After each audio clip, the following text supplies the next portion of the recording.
Hello everyone, welcome to வெர்ஸ்பர் channel. So நம்மளோட சேனலுக்கு நீங்கள் ஃபஸ்ட் டைம்னா மறக்காமல் சப்ஸ்கிரைப் பண்ணிச்சுங்க. அது மட்டும் இல்லாமல் இந்த வீடியோட ஃபஸ்ட்டு பார்ட்டை நீங்கள் என்ன பார்க்கலைன்னா அதோட லிங்க் வந்து டிஸ்கிரிப்ஷனில் கொடுத்துருக்கேன். அதையும் மறக்காமல் பார்த்துங்க. ஏன்னா அது பார்த்துட்டு வந்தால் தான் இந்த ஸ்டோரியோட முழு கதையும் உங்களுக்கு புரியும். ஸோ இப்போ வாங்க வீடியோக்குள்ளே போகலாம்.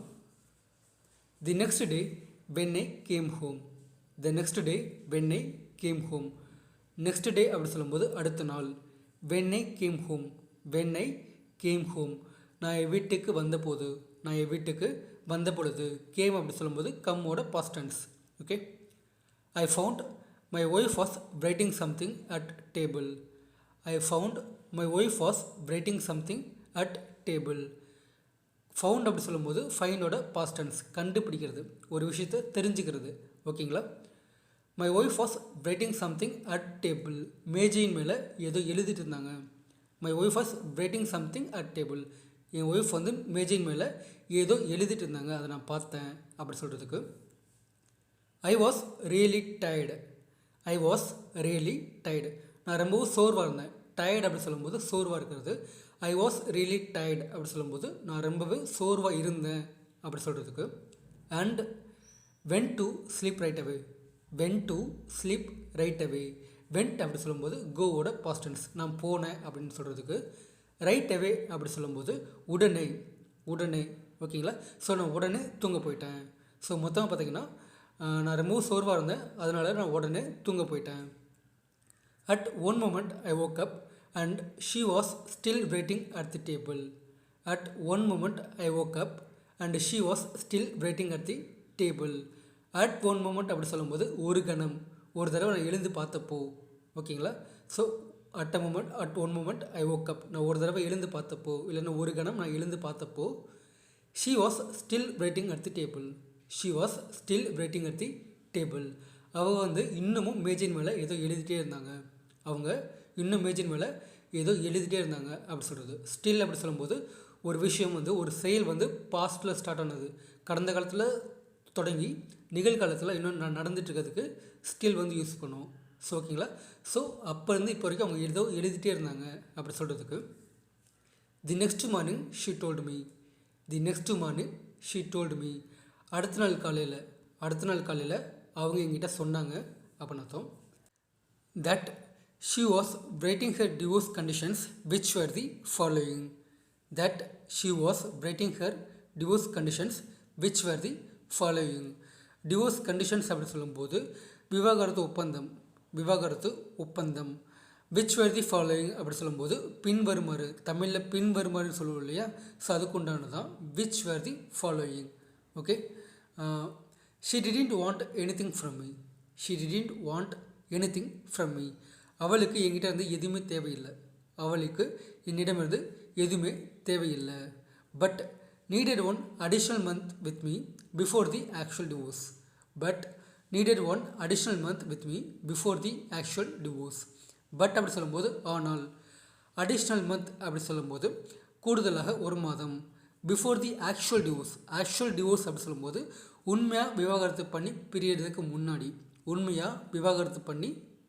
முன்னாடி ஏன் கூட இன்னொரு மாதம் கூடுதலாக வாழணும், இன்னொரு மாதம் கூடுதலாக இருக்கணும் அப்படின்னு அவங்க வந்து கண்டிஷன் போட்டாங்க அப்படின்னு அர்த்தம். as she explained அவங்க வந்து விவரித்தாங்க. அவங்க என்ன அப்படின்னு அவங்க வந்து காரணம் சொன்னாங்க. she wanted us to continue living our life as normal as possible. she wanted us to continue living our life as normal as possible. அதாவது நம்மளோட வாழ்க்கையை அடுத்த ஒரு மாதமும் எவ்வளோ நார்மலாக, முன்னாடி எவ்வளோ கேஷுவலாக வாழ்ந்தாங்களோ அதே மாதிரியே வாழணும். அஸ் நார்மலஸ் அப்படி சொல்லும்போது கொஞ்சம் ஸ்பெசிஃபை பண்ணி சொல்கிற மாதிரி. ஓகே. ஸோ எவ்வளோ நார்மலாக வாழ முடியுமோ, எவ்வளோ கேஷுவலாக வாழ முடியுமோ அவ்வளோ கேஷுவலாக நம்ம வாழணும் அப்படின்னு அவங்க விருப்பப்பட்டாங்க.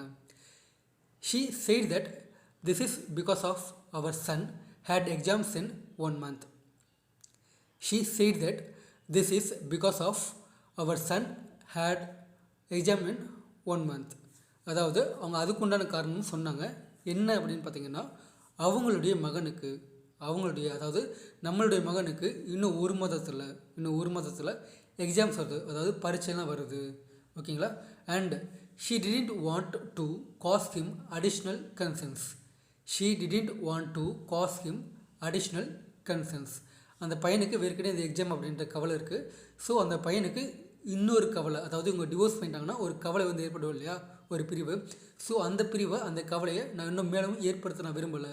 ஸோ அதனால் நான் இன்னும் உங்கள் கூட ஒரு மாதம் கூடுதலாக வாழணும் அப்படின்னு அவங்க கேட்டிருக்காங்க. ஓகேங்களா. She also asked me to recall how I carried her into our room on our wedding day.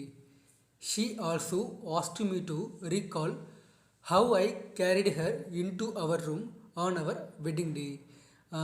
Asked அப்படி சொல்லும்போது கேட்டாங்க அப்படின்னு அர்த்தம். ரீகால் அப்படி சொல்லும்போது நினைவு கூறுதல். ஓகேங்களா. ரீகால் பண்ணி பாருங்கள் அப்படி சொல்லுவாங்க. ஓகேங்களா. ஸோ நினைவு கூர்ந்து பாருங்கள், திரும்பி யோசிச்சு பாருங்கள் அதை அப்படி சொல்கிறதுக்கு ரீகால் அப்படின்றத யூஸ் பண்ணுவாங்க. கேரிட் அப்படி சொல்லும்போது சுமந்துட்டு போகிறது, இல்லைனா எப்படி எடுத்துகிட்டு போவாங்க, இல்லைனா எப்படி கூட்டிகிட்டு போவாங்க அப்படி சொல்கிறதுக்கு நம்ம கேரிட் அப்படின்றத யூஸ் பண்ணுவோம். ஓகேங்களா. இன்ட்டு வரும் on our wedding day. Wedding day அப்படி சொல்லும்போது கல்யாண நாள். இது உங்களுக்கு நிறைய பேருக்கு தெரிஞ்சிருக்கும். ஸோ ஓவராலாக she also ask me to recall how I carried her into our room on our wedding day. கல்யாணமான முதல் நாளில் நான் அவங்கள எப்படி முதல் நாள் எங்களோட ரூமுக்கு அழைச்சிட்டு போகணும், அதே மாதிரியே திரும்பவும் அழைச்சிட்டு போகணும் அப்படின்னு அவங்க ரீகால் பண்ணி பார்க்க சொல்கிறாங்க அப்படின்னு அர்த்தம். அண்ட் தென் வாட்ஸ் மோர் அப்படி சொல்லும்போது இன்னும் மேலும் என்ன அப்படின்னா, she asked me to do this every morning. She asked me to do this every morning. இதை வந்து அவங்க டெய்லி காலையில் என்ன பண்ண சொன்னாங்க. She asked me to do this every morning அப்படி சொல்லும்போது தினமும் காலையில், ஆஸ்க்ட் மீ அப்படி சொல்லும்போது சொன்னாங்க, இல்லைன்னா கேட்டாங்க அப்படின்னு அர்த்தம். ஓகேங்களா. ஸோ இதை தினமும் காலையில் செய்யுமாறு, இல்லை தினமும் காலையில் ரீகால் பண்ணுற மாதிரி அவங்க எங்கிட்ட சொன்னாங்க அப்படின்னு அர்த்தம். For this one month period. இந்த ஒரு மந்த் பீரியட் அப்படி சொல்லும்போது காலம், பீரியட் அப்படி சொல்லும்போது ஒரு குறிப்பிட்ட காலம் அப்படின்றதுக்கு பீரியட் அப்படின்றத யூஸ் பண்ணுவாங்க. Okay. I thought this was crazy. இது ஒரு முட்டாள்தனமான, இல்லைன்னா ஒரு லூசுன்னு சொல்லுவோம் இல்லையா, கிரேசி அப்படி சொல்லும்போது கொஞ்சம் பைத்தியக்காரத்தனம் மாதிரி எனக்கு தோணுச்சு. I thought this was Crazy.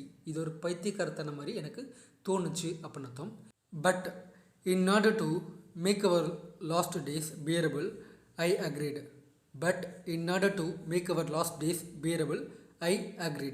But அப்படி சொல்லும்போது ஆனால், in order to make our last days. அப்படி சொல்லும்போது வரிசையில், அதாவது ஒரு விஷயத்தை நம்ம பண்ணுறதுக்கு இந்த இதான் பண்ணணும் அப்படின்னு ஒரு கோட் இருக்கும், இல்லைன்னா ஒரு வரைமுறை இருக்கும். ஓகேங்களா. ஸோ அதுக்காண்டி எதுக்காண்டும் சாக்ரிஃபைஸ் பண்ணிக்கிறதுக்காண்டி நம்ம இன் ஆர்டர் டு அப்படின்றத யூஸ் பண்ணுவோம். So in order to make our last days, எங்களோட லாஸ்ட் நாளை கொஞ்சம் ஓட்டுறதுக்காண்டி, கடத்துறதுக்காண்டி நான் வந்து சம்மதிச்சிட்டேன். ஐ அக்ரீட் அப்படி சொல்கிறது. ஓகேங்களா. ஸோ ஓவராலாக இது ஸ்டோரி என்ன அப்படின்னு பார்த்தீங்கன்னா, அடுத்த நாள் நான் என்னோடய வீட்டுக்கு வந்தேன். நான் வீட்டுக்கு வந்தப்போ என்னோடய ஒய்ஃப் வந்து டேபிள் மேலே ஏதோ எழுதிட்டு இருந்தாங்க. நான் ரொம்ப சோர்வாக இருந்தப்போ நான் உடனே தூங்க போயிட்டேன். அதனால் திடீர்னு நான் ஒரு செகண்ட் வந்து எந்திரிச்சு பார்த்தேன். ஒரு கணம் வந்து நான் எந்திரிச்சு பார்த்தப்போ அப்போவும் அவங்க டேபிள் மேலே எழுதிட்டு இருந்தாங்க. அடுத்த நாள் காலையில் வந்து அவங்க என்கிட்ட அவங்களோட டிவோர்ஸ் கண்டிஷன்ஸை வந்து அவங்ககிட்ட சொன்னாங்க. பின்வருமாறு அப்படின்னு சொல்லிட்டு டிவோர்ஸ் கண்டிஷன்ஸை என்கிட்ட சொன்னாங்க. அதில் என்ன மென்ஷன் பண்ணியிருந்தாங்க அப்படின்னு பார்த்தீங்கன்னா, அவங்களுக்கு என்கிட்டேருந்து எதுவுமே தேவையில்லை. ஆனால் எங்கூட இன்னொரு மாதம் கூடுதலாக இந்த வீட்டில் நார்மலாக, அதாவது முன்னாடி எப்படி கணவன் மனைவியை வாழ்ந்தாங்களோ அதே மாதிரியா அடுத்த ஒரு மாதம் வந்து வாழணும், எந்த ஒரு பிரச்சனையும் இல்லாமல் சண்டையும் இல்லாமல் நார்மலாக வாழணும் அப்படின்னு அவங்க அதில் மென்ஷன் பண்ணியிருந்தாங்க. அது மட்டும் இல்லாமல் அதுக்குண்டான காரணத்தை அவங்க சொன்னாங்க. ஏன் அப்படின்னு கேட்டிங்கன்னா, அவங்களுடைய மகனுக்கு அடுத்த ஒரு மாதத்தில் எக்ஸாம்ஸ் வருது, பரீட்சைலாம் வருது. ஸோ ஏற்கனவே அந்த பையன் வந்து ரொம்ப பரீட்சையில் கொஞ்சம் கஷ்டத்தில் இருப்பான், இல்லைன்னா கொஞ்சம் கவலையில் இருப்பான். மேலும் இவங்க பிரிஞ்சுட்டாங்கன்னா அதனால் ஏற்படக்கூடிய கவலைகளை மேலும் அந்த பையன் மேலே கூடுதலாக சுமத்துறதுக்கு இந்த பெண் வந்து விரும்பலை அப்படின்னு சொல்கிறாங்க. அந்த நெக்ஸ்ட் பார்த்திங்கன்னா, அவங்க வந்து சொல்கிறாங்க, அந்த பெண் வந்து அவங்க அந்த ஆண்கிட்ட சொல்கிறாங்க, அவங்களோட ஹஸ்பண்ட் கிட்ட சொல்கிறாங்க, கல்யாணமான முதல் நாளில் நீங்கள் எப்படி என்ன கூட்டிகிட்டு போனீங்களோ, நம்மளோட அறைக்கு என்னை எப்படி கூட்டிகிட்டு போனீங்களோ அதே மாதிரியே அடுத்த ஒரு மாதமும் நீங்கள் என்ன அதே மாதிரி தான் அழைச்சிட்டு போகணும், நம்மளோட ரூமுக்கு என்ன அதே மாதிரி தான் அழைச்சிட்டு போகணும் அப்படின்னு அவங்க சொன்னாங்க. ஸோ இதெல்லாம் கேட்கும்போது எனக்கு கொஞ்சம் பைத்தியக்காரத்தன மாதிரி இருந்துச்சு. இதெல்லாம் ஒரு கிரேசி அப்படின்னு சொல்லிட்டு எனக்கு ஒரு பைத்தியக்காரத்தன மாதிரி எனக்கு தோணுச்சு. ஆனால் டிவோர்ஸ் வாங்குறதுக்கு அடுத்த ஒரு மாதமும் சகிச்சுக்கிறதுக்கு கண்டிப்பாக, ஏன்னா இவங்களுக்கு தேவையான டிவோர்ஸ் சரி தானே. ஸோ அதனால் அவர் சொல்கிறாரு, in order to make our last is bearable I agreed. அடுத்த ஒரு மாதமும் ஓட்டுறதுக்காண்டி நான் வந்து சரின்னு சொல்லிட்டு சம்மதிச்சிட்டேன், சரின்னு சொல்லிட்டு நான் போயிட்டேன் அப்படி சொல்லுவாங்க இல்லையா. ஸோ அந்த மாதிரி சரின்னு சொல்லிட்டு நான் வந்து சம்மதிச்சிட்டேன் அப்படி சொல்கிறாங்க. ஓகேங்களா. So that's it guys. இந்த நெக்ஸ்ட் வீடியோவில் இதோட கண்டினியூஷனை நம்ம பார்ப்போம். அண்ட் தென் ஸ்டே வித் வெர்ஸ்பட். Okay, by.